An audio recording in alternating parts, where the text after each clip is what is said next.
merujuk pada firman Allah ya di surat Al-Baqarah ayat 186. Di sini Allah berfirman, wa idza salaka ibadi anni fa inni qarib. Ujibu da'watad da'i idza da'an falyastajibuli wal yu'minu bi la'allahum yarsyudun. Artinya, wa idza salaka ibadi, apabila hamba-hambaku bertanya kepada engkau anni tentang diriku, fa inni qarib, maka sesungguhnya aku sangat dekat. Ujibu da'watad da'i idza da'an, aku mengabulkan doa setiap yang berdoa idza da'an, ketika dia berdoa. Falyastajibuli, maka hendaklah dia bersegera menyambut seruan-seruanku, wal yu'minu bi, dan membaguskan keimanannya kepadaku atau berhusnuzon kepadaku, kepada Allah, la'allahum yarsyudun, supaya dia mendapatkan petunjuk dari segala apa yang kemudian menjadi kesulitan-kesulitan, kepayahan-kepayahan dalam hidup untuk dapat teratasi, diselesaikan. Nah, untuk memahami ayat ini lebih lengkapnya, ini dikaitkan dengan sebuah hadis Nabi yang diriwayatkan oleh Abu Daud. Hadis tentang salah seorang sahabat yang disebut atau dipanggil sebagai Abu Umamah Al-Ansari radhiyallahu an. Yang suatu ketika Abu Umamah ini mengurung diri di dalam Masjid Nabawi dengan kondisi wajah yang tampak jelas terlihat ada kesulitan dalam kehidupan yang dihadapinya. Dan Nabi pun menghampirinya seraya bertanya kepadanya, ya Aba Umamah, mali aroka jalisan fil masjidi fi ghairi waqtiha. Ya, apa yang membuat saya mendapati engkau di masjid bukan di waktu-waktu sholat? Ya, artinya di waktu-waktu yang seharusnya beliau berada di luar melakukan aktivitas keduniaan, justru beliau mengurung diri di masjid. Lalu kemudian Abu Umamah ini mengatakan, al-humum wad duyun lazimatni. Ya Rasulullah, saya ini sedang ditimpa dengan hutang yang banyak. Saya ditimpa dengan kegalauan dan kesedihan yang mendalam. Rasulullah mendengarkan jawaban atau penuturan dari sahabatnya ini yang menjadi penyebab kegelisahannya.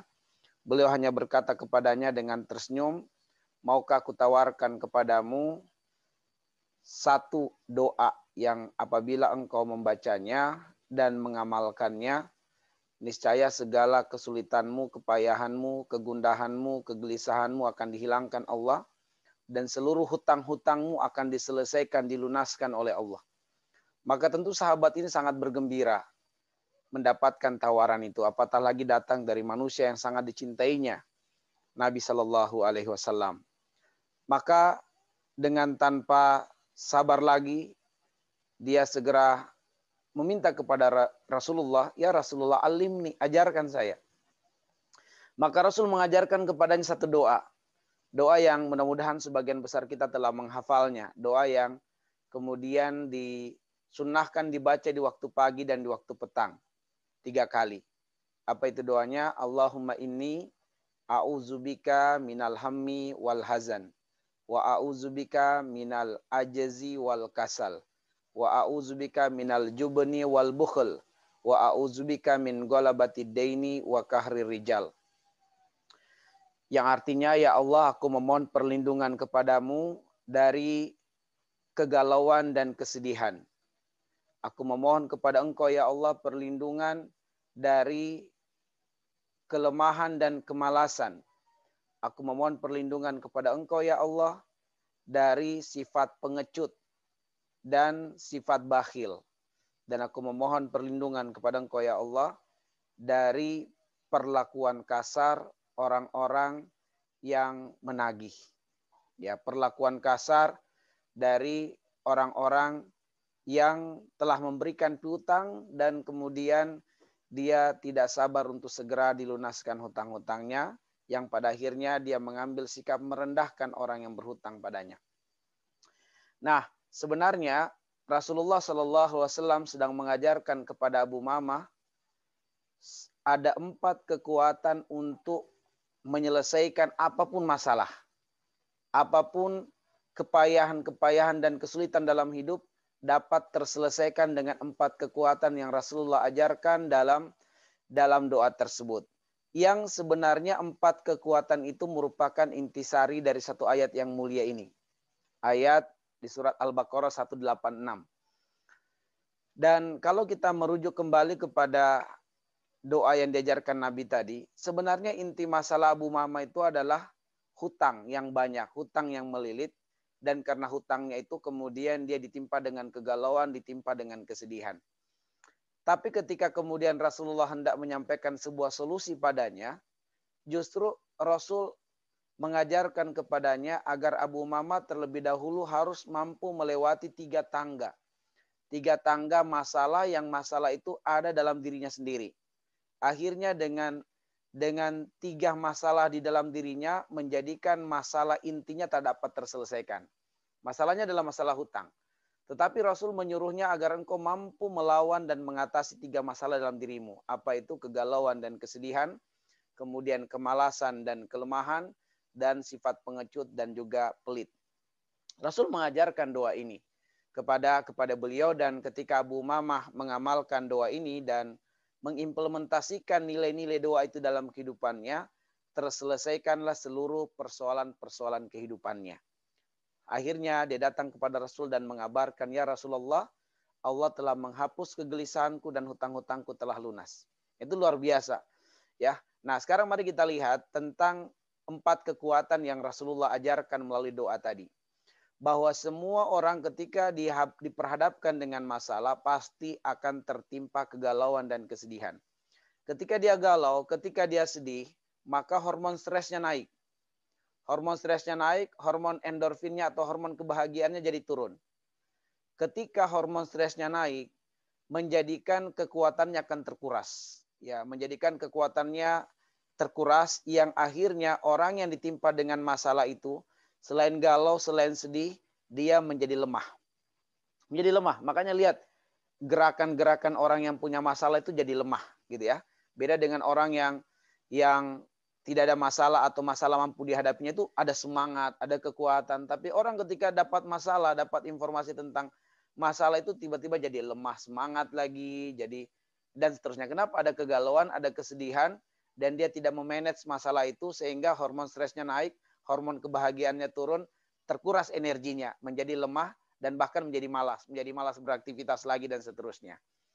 Dan ketika seseorang ditimpa dengan kelemahan dan juga kemalasan, menjadikan dia akan mudah terjangkiti sifat al-jubun wal bukhl. Apa itu jubun? Pengecut. Pengecut dan juga pelit. Pengecut maksudnya adalah dia akhirnya merasa tidak bisa membantu orang, dia merasa tidak bisa menolong orang karena dia sendiri punya masalah gitu. Ya, banyak yang seperti itu. Dia merasa gimana saya mau bantu kamu, saya saja ada masalah gitu. Akhirnya dia menjadi pengecut, dia menjadi tidak bisa menolong, menjadi bakhil.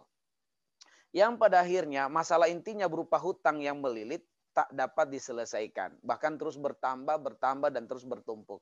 Sehingga banyaklah orang kemudian menjadi gila sampai ada yang bunuh diri ya. Di masa pandemi ini banyak kasus bunuh diri di Jakarta karena stres menghadapi masalah pandemi ini. Baik.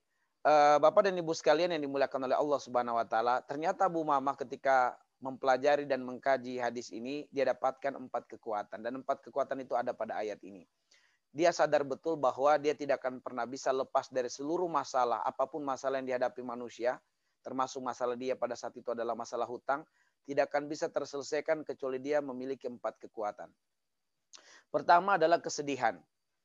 Selagi orang tidak mampu mengatasi kegalauan dan kesedihannya, maka dia tidak akan pernah bisa melewati satu tangga ini, maka dia tidak akan bisa naik ke tangga yang lebih baik. Maka dia harus mampu menghadapi tangga masalah ini berupa kegalauan dan kesedihan. Nah, bagaimana cara mengatasi kegalauan dan kesedihan?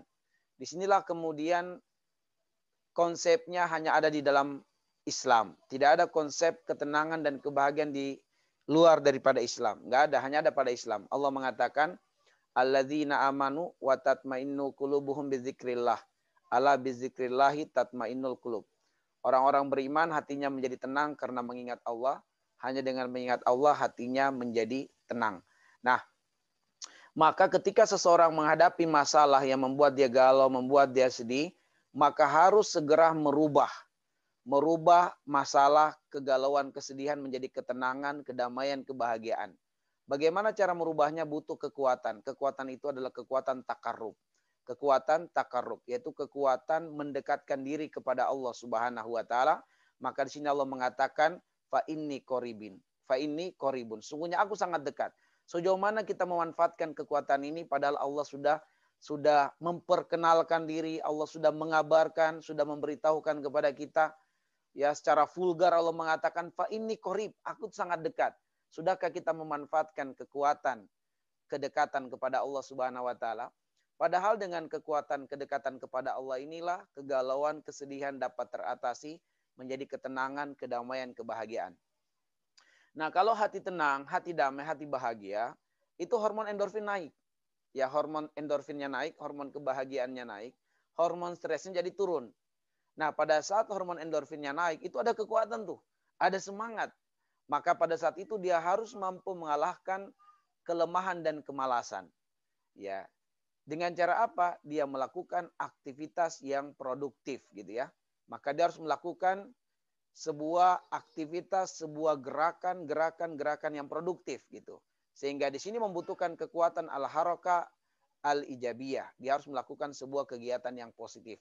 Contohnya sangat banyak di dalam Al-Quran.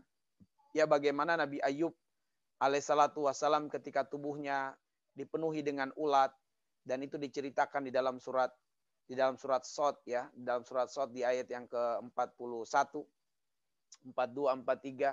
Allah ceritakan kisah Nabi Ayub alaihissalatu wassalam ketika tubuhnya seluruhnya dimakan dengan ulat dan dia memohon kepada Allah kesembuhan, padahal Nabi Ayub ini mati rasa gitu. Dia sudah tidak bisa lagi menggerakkan tubuhnya, badan-badannya ya. Dia hanya bisa dia hanya memohon kepada Allah agar supaya hatinya tidak disentuh oleh ulat-ulat, sebab hanya hatinya yang bisa digunakan untuk berzikir kepada Allah. Dia sudah mati rasa semua tubuhnya nih. Dia mohon kepada Allah kesembuhan, dan ketika dia minta kesembuhan, apa yang Allah suruhkan kepada Ayub? Allah katakan, urkud birijlik. Wahai Ayub, hentakan kakimu di bumi. Bayangkan dalam kondisi dia mati rasa, tapi ketika dia memohon kesembuhan dari Allah, Allah menyuruh dia bergerak. Urkud birijlik. Hentakan kakimu di bumi. Maka Nabi Ayub alaihissalatu wassalam memfokuskan seluruh kekuatannya, berusaha untuk menggerakkan kakinya, dan kakinya itu tidak mampu dihentakkan ke bumi. Dia cuma bisa menggoyangkan sedikit saja, kakinya bergoyang. Tapi itulah semaksimal energi yang biasa dia lakukan gitu. Itulah semaksimal kemampuan yang dia lakukan, kakinya cuma bergoyang sedikit. Tapi dengan bergoyangnya kakinya itu, Allah memancarkan mata air. Allah mengatakan, hadza muktasalun baridun wa syarabun. Wahai Ayub, ini air, kamu mandi dan minumlah dengannya. Begitu air itu menyentuh tubuhnya, rontok semua penyakit-penyakitnya. Begitu air masuk ke tubuhnya, maka pulihlah seluruh energinya, kekuatannya. Nah, pertanyaannya adalah, apakah Allah bisa memancarkan mata air untuk Ayub? Sangat mampu Allah untuk itu. Apakah mesti dengan hentakan kaki Nabi Ayub? Tidak mesti dengan itu. Kenapa Allah menyuruh Nabi Ayub untuk menghentakkan kakinya? Supaya pelajaran bahwa jangankan kita, bahkan manusia-manusia terbaik, manusia pilihan pun ketika ingin mengundang pertolongan Allah tetap harus bergerak, gitu. Tetap harus berikhtiar. Dan apakah kemudian dengan goyangan atau hentakan kaki Nabi Ayub bisa memancarkan mata air? Tidak akan pernah bisa terpancar mata air. Tapi lakukanlah yang paling maksimal, nanti Allah yang akan pancarkan mata air itu. Jadi maksudnya adalah kita harus berikhtiar, tapi jangan mempertuhankan ikhtiar gitu. Kebanyakan kita itu mempertuhankan ikhtiar. Saya sudah syiar, saya sudah usaha ini, kok nggak dapat-dapat. Ini masih ada yang salah nih berarti. Ya, kita masih mempertuhankan ikhtiar kita. Padahal tugas kita ikhtiar maksimal, nanti Allah yang hasilkan gitu. Nanti Allah yang jadikan. Jadi, percuma saya syiar kok, tiba-tiba pemerintah Saudi mengeluarkan lagi regulasi baru. Nggak apa-apa, nggak ada ruginya kita syiar. Syiar aja gitu. Syiar aja. Nah, jadi intinya adalah, jangan pertuhankan ikhtiar. Kita ikhtiar yang maksimal. Kita usaha yang maksimal, nanti Allah yang akan hasilkan apa yang terbaik. Nah, contoh yang lain supaya lebih seimbang gitu. Contoh perempuan adalah Maryam alaihissalam di dalam surat Maryam di ayat 25.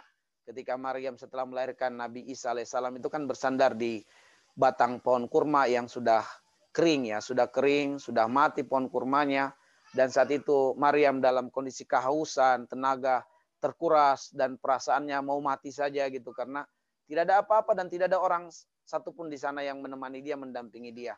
Maka dia hanya bisa mengadu kepada Allah kesembuhan dan kekuatan setelah melahirkan. Apa kata Allah kepada Maryam? wa huzzi ilaiki bijiz'in nakhlat tusakit alaiki rotoban janiyah. Wahai Maryam, goyangkan pangkal pohon kurma itu. Disuruh dia menggoyangkan. Padahal dia sudah kehabisan energi. Sudah cuma bisa terbaring aja tuh bersandar di pangkal pohon kurma. Tapi disuruh goyangkan pohon itu. Dia nggak mampu menggoyangkan. Dia cuma bisa menggoyangkan punggungnya sedikit saja gitu dia goyangkan. Maka tiba-tiba Allah menjatuhkan buah kurma yang masak. Ya, jadi pohon itu setelah punggung Maryam bergoyang sedikit saja, tiba-tiba pohon itu jadi bagus, jadi hidup dan kemudian menjatuhkan buah kurma yang masak untuk Maryam dan Maryam pun memakan buah kurma tersebut. Nah, apakah Allah tidak bisa memberikan makanan untuk Maryam? Bisa, sangat mampu Allah. Ya. Apakah kemudian mesti dengan goyangan punggung Maryam? Tidak mesti. Tapi kenapa Allah menyuruh Maryam? Ya supaya menjadi pelajaran lagi bagi kita bahwa siapapun termasuk orang yang dikasihi Allah, disayangi Allah, ketika pengen mengundang pertolongan Allah tetap harus berusaha gitu. Tetap harus berikhtiar. Harus berikhtiar. Nah, kemudian adalah apakah dengan goyangan punggung Maryam itu menjatuhkan buah kurma? Enggak akan bisa jatuh gitu. Karena batang kurmanya enggak bergerak gitu. Cuma badan Maryam saja yang bergerak. Tapi lakukanlah yang maksimal, nanti Allah yang akan jatuhkan gitu. Nah, di sini lagi dan lagi kita didik, lalu lakukan yang terbaik. Jangan bersandar kepada ikhtiar kita. Jangan pertuhankan ikhtiar kita. Lakukan yang maksimal. Nah, kemudian yang tahapan berikutnya, kalau kita sudah bergerak nih, ya lakukan perbuatan produktif, lakukan yang positif. Maka tahapan yang ketiga adalah kalahkan sifat pengecut dan pelit itu dengan melakukan perbuatan ihsan bil insan, berbuat ihsan kepada manusia. Nah, ini ada satu rumus yang berbeda dengan logika kita. Umumnya logika kita itu kalau susah kita jadi susah tolong orang. Gimana saya mau tolong kamu, saya saja susah gitu. Gimana saya mau bantu kamu, saya saja butuh bantuan. Nah, ini logika kita nih. Sehingga kalau kita dalam kondisi susah, kita bantu orang itu semakin susah. Rasa-rasanya kayak gitu. Nah, tapi justru ternyata rumus pertolongan Allah tidak begitu. Rumus pertolongan Allah sebagaimana sabda Nabi SAW, man yassara ala mu'sirin yassarallahu alaihi fid dunya wal akhirah. Wallahu fi aunil abdi makanal abdu fi auni ahi. Justru pola pertolongan Allah itu adalah ketika kita sedang susah, banyaklah bantu orang gitu. Ketika kita dalam kondisi sulit, banyaklah mempermudah urusan orang lain. Karena siapa yang mempermudah urusan saudara muslimnya, Allah akan mempermudah urusannya dunia akhirat. Dan siapa yang menolong saudara muslim, Allah akan selalu menolongnya. Wallahu fi aunil abdi makanal abdu fi auni akhi. Dan Allah akan selalu menolong seorang hamba selagi hamba itu mau menolong saudaranya.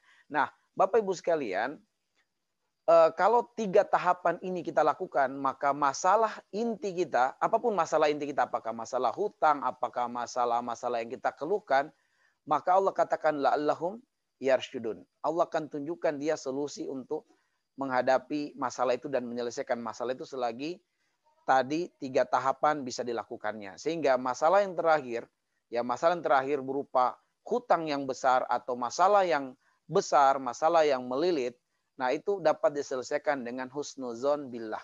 Membaguskan husnuzon kepada Allah Subhanahu wa taala. Nah, inilah 4 kekuatan yang ada pada ayat ini. Kekuatan pertama, kekuatan takarrub.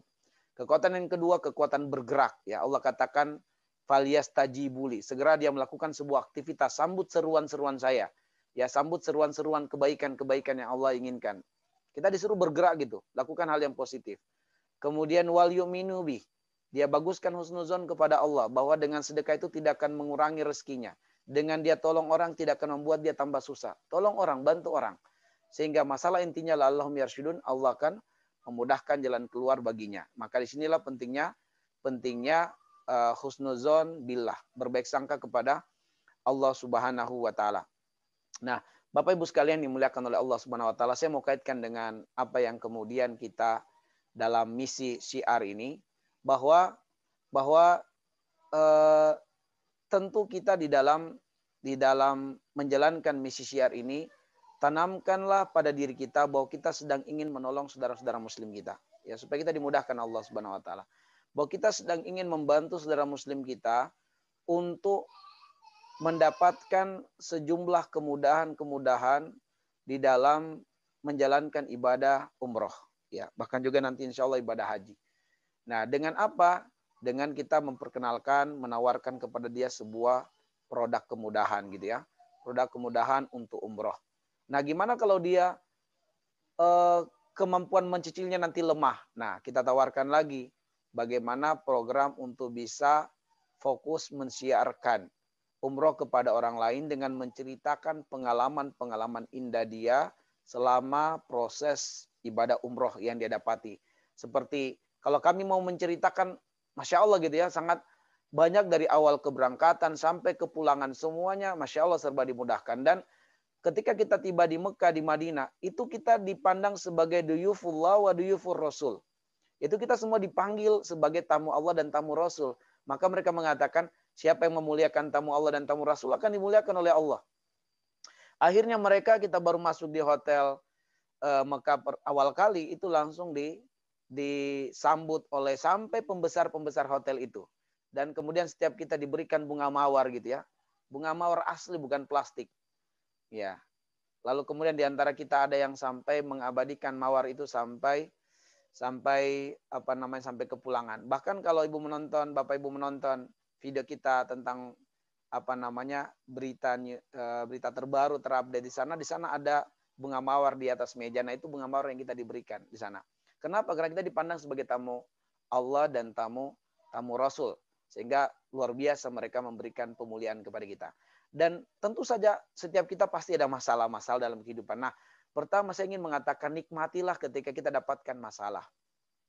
Al-muskila inda malatarifut torikoh. Masalah itu sebenarnya adalah karena kita nggak tahu solusi. Jadi kalau ada masalah jangan mundur. Kalau ada masalah ada solusi berarti. Artinya Allah pengen menambah satu ilmu yang kita belum ketahui. Maka kalau ada masalah bersyukur, alhamdulillah Allah akan menambah satu ilmu lagi.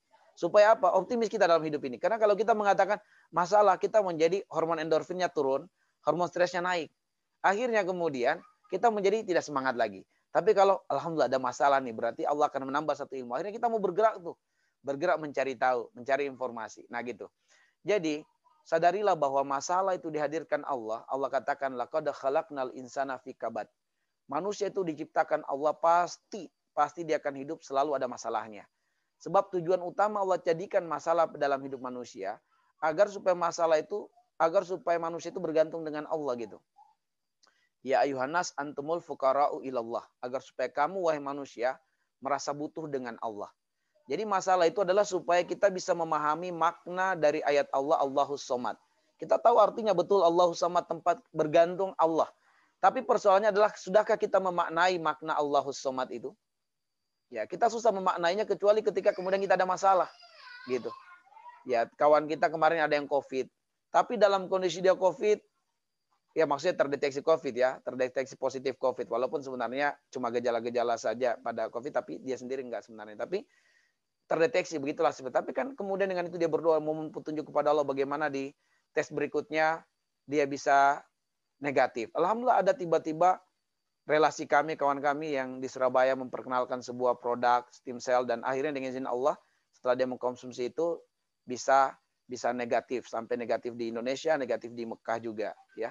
Alhamdulillah. Nah, ini artinya ada sebuah solusi yang kemudian ketika kita tidak patah semangat dengan suatu masalah, melainkan kemudian kita tertantang untuk mencari ilmu ya, maka Allah akan bukakan kita jalan. Dan memang ya, istri Pak Budi maksud saya ini, ketika kemudian di Indonesia kita tes, ya di Indonesia di Hotel Ziz Jakarta tes ternyata dia positif, ya tentu kesedihan tampak pada dirinya di awal-awal, tapi begitu kemudian kita musyawarah, kita kuatkan, akhirnya dia terima, saya ridho, saya terima ini sebagai takdir Allah, dan tentu ini semua ada hikmah. Dan ternyata setelah kemudian beberapa hari itu dia menemukan sebuah solusi gitu.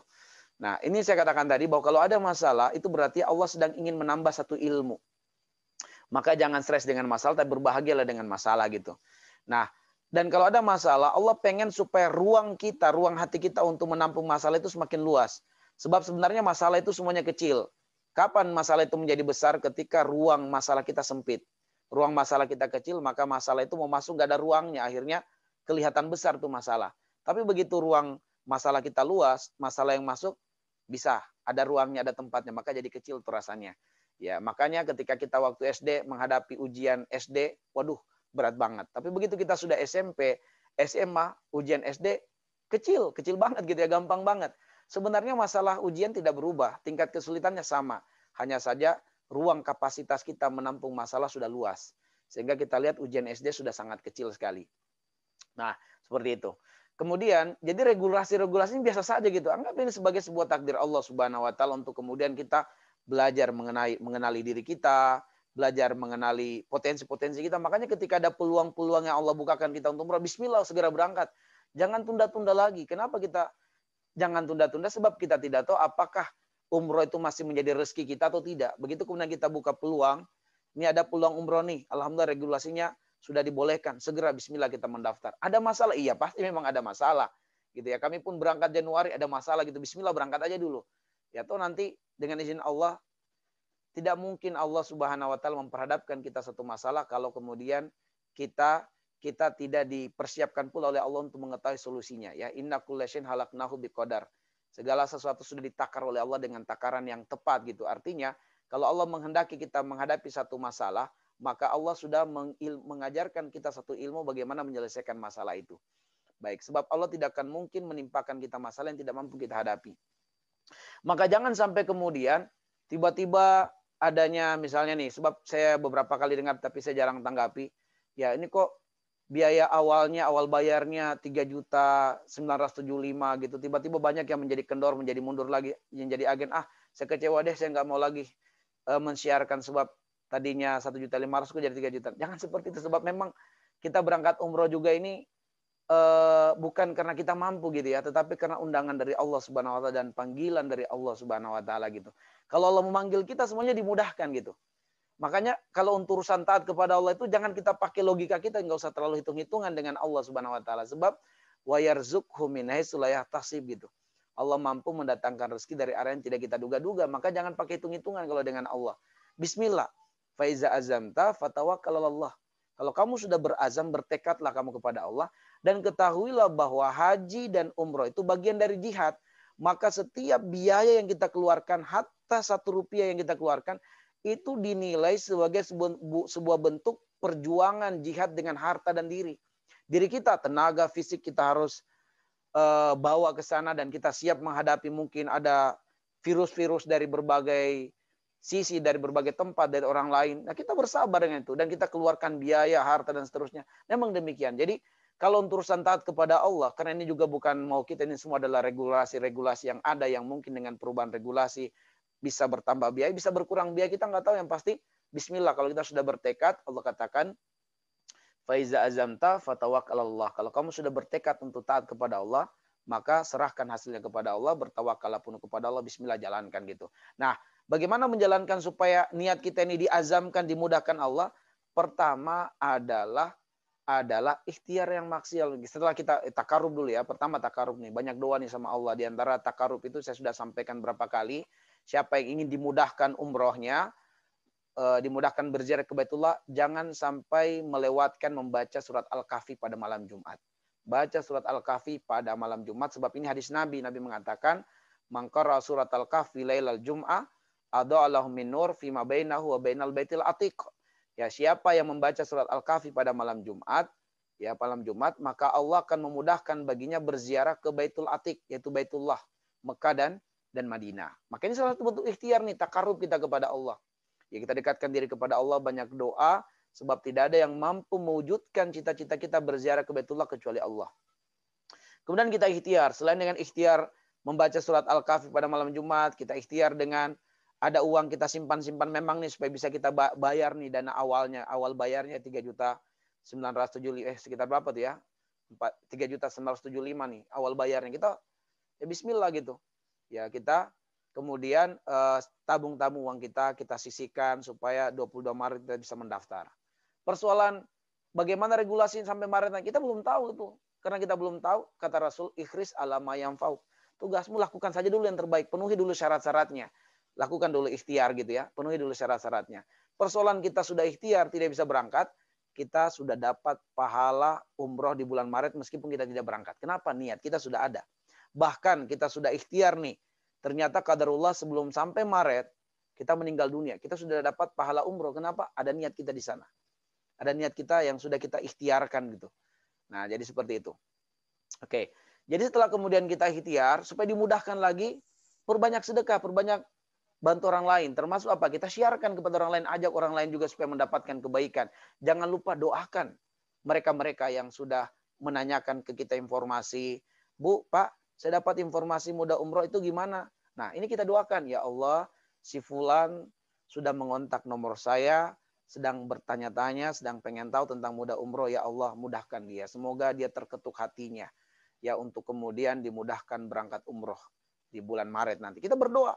Kalau perlu kita datang ke tempatnya gitu ya, kita sedekah gitu, datang ketemu dia, datangi dia gitu ya, kita sedekah waktu ke dia, kita sedekah informasi lisan. Jadi atau tidak itu urusan Allah. Tugas kita adalah sampaikan dulu, share kepada mereka gitu ya. Jadi ketika kita sudah mensiarkan gini, seperti misalnya Bapak Ibu mungkin ada yang qadarullah nggak bisa berangkat, tapi dia sudah mensiarkan nih. Nah, dia mendapatkan pahala dari orang-orang yang dengan izin Allah berangkat. Ya, nah inilah. Jadi kalau segala suatu aktivitas kita hubungkan dengan agama, nggak usah hitung-hitungan deh gitu ya. Kalau kita sudah hubungkan aktivitas kita dengan agama, maka perbuatan kita itu menjadi perbuatan yang sangat besar. Karena kita berbuat untuk Allah yang maha besar. Yang menggaji kita siapa? Allah. Ya, Allah yang akan menggaji kita. Dan manusia nggak bisa menggaji kita gitu. PT Muda nggak bisa menggaji. Travel juga nggak bisa menggaji. Sebab yang kita lakukan ini pekerjaan besar. Pekerjaan dakwah ilallah. Kita hanya bisa membayar waktu Bapak Ibu saja gitu. Kalau untuk gaji nggak bisa, yang bisa menggaji Bapak Ibu adalah Allah Subhanahu wa taala. Coba bayangkan. Debu-debu yang menempel di tubuh orang yang berdakwah, yang berjihad, yang mensiarkan agama menjadi tameng dari api neraka. Bisa nggak kita bayar itu? Bisa, siapa yang bisa memberikan jaminan itu? Kata Rasulullah, debu-debu yang menempel di tubuh orang-orang yang mensiarkan dakwah, mensiarkan agama, mensiarkan Islam, menegakkan kalimat Islam, itu debu-debu itu akan menjadi tameng api neraka baginya. Nah, siapa yang bisa membayar ini gitu? Siapa yang bisa menjamin ini? Nggak ada, hanya Allah Subhanahu wa taala. Cuman ya kita alhamdulillah kalau Ibu dengan izin Allah ada orang yang terketuk hatinya, dia dapat dia di ACC berangkat umroh, nah Ibu ada fee. Itu sebagai pengganti waktu saja. Kalau untuk gajinya belum, itu DP DP lah dari Allah gitu ya. Ini DP nih 1 juta. Dan biasanya DP itu tidak banyak gitu. Yang lebih banyak itu adalah pokoknya. DP itu hanya sekian persen. Maka 1 juta itu cuma DP dari Allah saja di dunia ini. Yang lebih besar itu dahsyat di belakang dari itu. Jadi terima nih. Alhamdulillah ada nih 1 juta. Alhamdulillah. Syukur itu DP dari Allah. Masih ada di belakangnya yang lebih dahsyat. Asal kita sabar dan ikhlas. Sehingga Bapak Ibu sekalian kita husnuzon kepada Allah ya. Tetap kita syiar. Ya, insya Allah sampai 22 Maret target kita untuk pengumpulan data. Mudah-mudahan Maret dengan izin Allah kita bisa berangkat. Apatah lagi kita sudah dapatkan informasi dari manajer Tanur sendiri bahwa karena informasinya valid dan kuat ya. Dan kami sudah buktikan ya, banyak kawan-kawan kami orang-orang travel, dia belum dapat informasi tentang update Saudi Arabia, di Tanur sudah dapat gitu. Ya, termasuk ada kawan kami kemarin dia juga aktif di travel. Masa sih ada kebijakan begitu? Kan antum kan orang travel, masa nggak tahu? Iya, kami belum dapat informasi. Nah, saya katakan dari Tanur sudah ada informasi nih. Itu terkait dengan pemberangkatan umroh dan pembatalan umroh di bulan 12 kemarin gitu. Jadi banyak yang belum dapat informasi di Tanur Travel yang kemudian kita bermitra dengannya ini. Alhamdulillah sudah. Kenapa? Karena ada muasasah dan kami sudah lihat di sana bagaimana kekuatan muasasahnya di sana ya. Yang akhirnya dengan izin Allah banyak kemudahan-kemudahan yang bisa kita dapatkan selama perjalanan ibadah umroh kemarin. Baik, untuk perjalanannya nanti bisa dilihat di video. Mungkin ini saja tambahan dari saya. Mohon maaf ya waktu yang disisihkan untuk mendengarkan gitu ya sedikit motivasi ini. Syukron. Assalamualaikum warahmatullahi wabarakatuh.